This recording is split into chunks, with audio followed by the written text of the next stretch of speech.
Hi friends, welcome to MS astrology. మనం నక్షత్ర సిరీస్లో మూలా నక్షత్రానికి వచ్చేసాం. సో ఈరోజు చూసేది మూలా నక్షత్రం.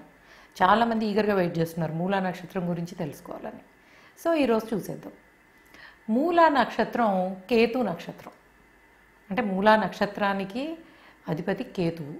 అలానే నక్షత్రాది దేవత నిరీటి, అంటే డిస్ట్రక్షన్, విధ్వంసానికి దేవత. సో ఈ నక్షత్రానికి అధిదేవత నిరీటి అనమాట. He's the God of destruction. Okay, ఇంకా డిగ్రీస్ దగ్గరకు వస్తే మనకి ఈ మూలా నక్షత్రం అనేది ధనుర్రాశిలో 0 degrees దగ్గర నుంచి 13.21 degrees వరకు ఉంటుంది. 20.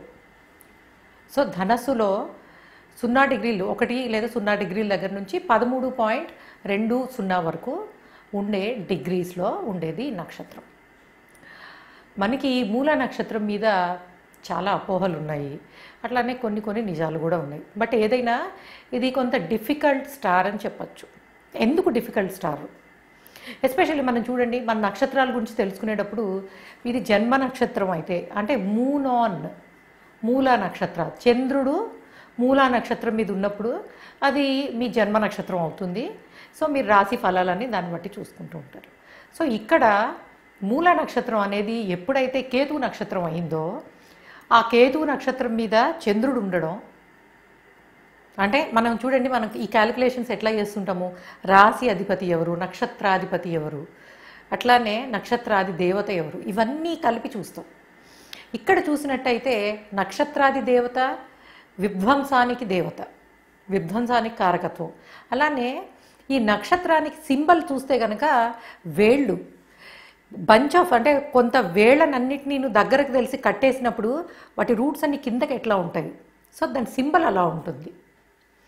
ఇవన్నీ కలిపి చూసినట్టయితే ఇది కొంత కన్ఫ్యూజన్ని క్రియేట్ చేసే నక్షత్రం. ఎందుకు? ఎప్పుడైనా సరే చంద్రుడు రాహు నక్షత్రం కానీ లేకపోతే కేతు నక్షత్రం, ఎస్పెషల్లీ కేతు నక్షత్రం మీద ఉన్నప్పుడు, కేతు హెడ్లెస్ ప్లానెట్ కాబట్టి కొంత ప్రాబ్లం ఉండే అవకాశం ఉంటుంది. ఎందుకంటే కన్ఫ్యూజను, ఏం చేయాలి ఏం చేయకూడదు. అలానే వీళ్ళకి అడిక్షన్స్ ఉండే అవకాశం ఎక్కువ ఉంటుంది.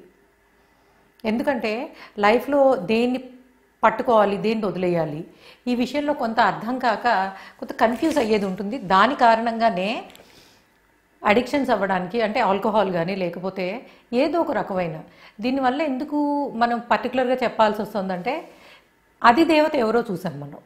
ఇక్కడ అధిదేవత ఎవరు? విధ్వంసానికి దేవత అయిన నిరీటి. దీనివల్ల ఏంటి, సెల్ఫ్ డిస్ట్రక్షన్ అనేది ఉంటుంది. అంటే మనసుకి అర్థం కాకపోవడం, ఏం చేయాలి ఏం చేయకూడదు.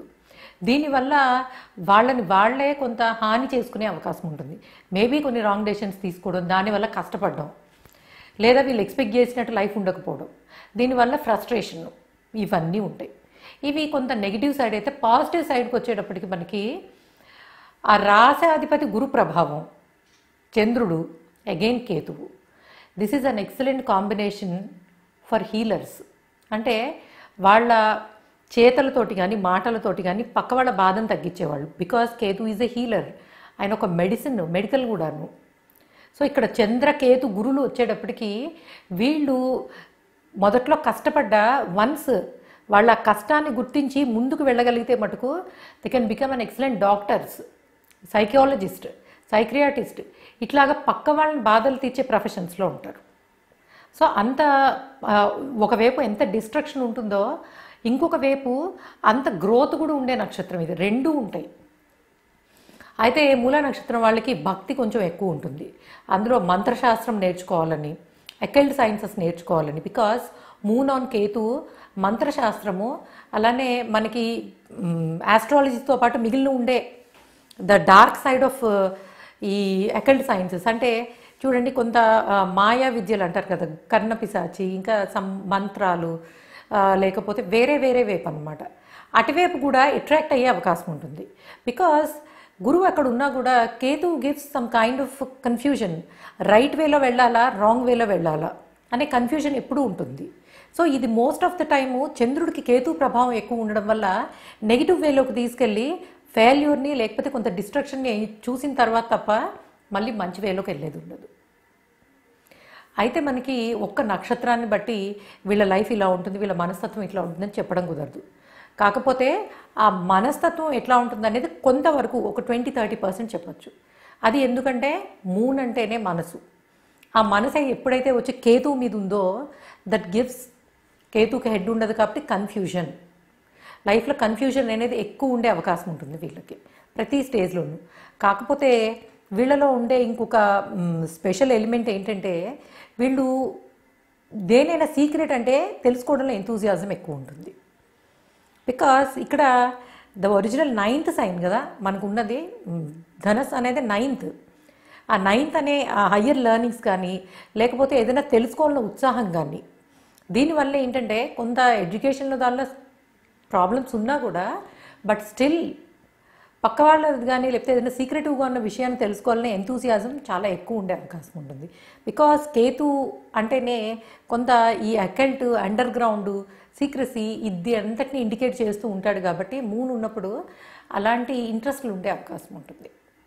సో ఏదైనా కొంత మూల నక్షత్రం అనేది కొంత కాంప్లికేటెడ్ నక్షత్రం అనే చెప్పచ్చు. ఎందుకంటే మనకి ఈవెన్ ఇప్పుడు మనకున్న ట్రెడిషన్స్లో కానీ దేనిలో అయినా మూలా నక్షత్రాన్ని కొంత ఇబ్బంది పెట్టే నక్షత్రంగానే చూస్తారు. ద మెయిన్ రీజన్ ఏంటంటే అది కేతు నక్షత్రం, అలానే దానికి అధిదేవత ఈ విధ్వంసానికి దేవత అవ్వడం వల్ల. So it is a destructive planet, star అని చెప్పచ్చు. అందులో ఏంటంటే కొంత ఎక్కువ అప్ అండ్ డౌన్స్ ఉండే నక్షత్రం, అంటే మానసికంగా కానివ్వండి లేకపోతే లైఫ్ వైజ్ అవనివ్వండి కొంత కష్టపడే అవకాశం ఉండే నక్షత్రం అని చెప్పచ్చు. ఎస్పెషల్లీ సన్ కానీ మూన్ కానీ లగ్నం కానీ మూల నక్షత్రం మీద ఉన్నప్పుడు అది కొంత డిఫికల్ట్గా ఉండే అవకాశం ఉంటుంది. సో ఓకే గైస్, ఇది మూలా నక్షత్రం గురించి Madhavi Sharma simple analysis. Okay guys, thanks for listening. Please subscribe our channel MS astrology. అట్లానే మీ కన్సల్టేషన్ కోసం ఎంఎస్ ఆస్ట్రాలజీ మాధవి శర్మ, అది నా Facebook business page msastrology.com website నుంచి కూడా మీరు మీ ఈమెయిల్ రిక్వెస్ట్ని పంపించవచ్చు. Okay guys, thanks for listening. Bye.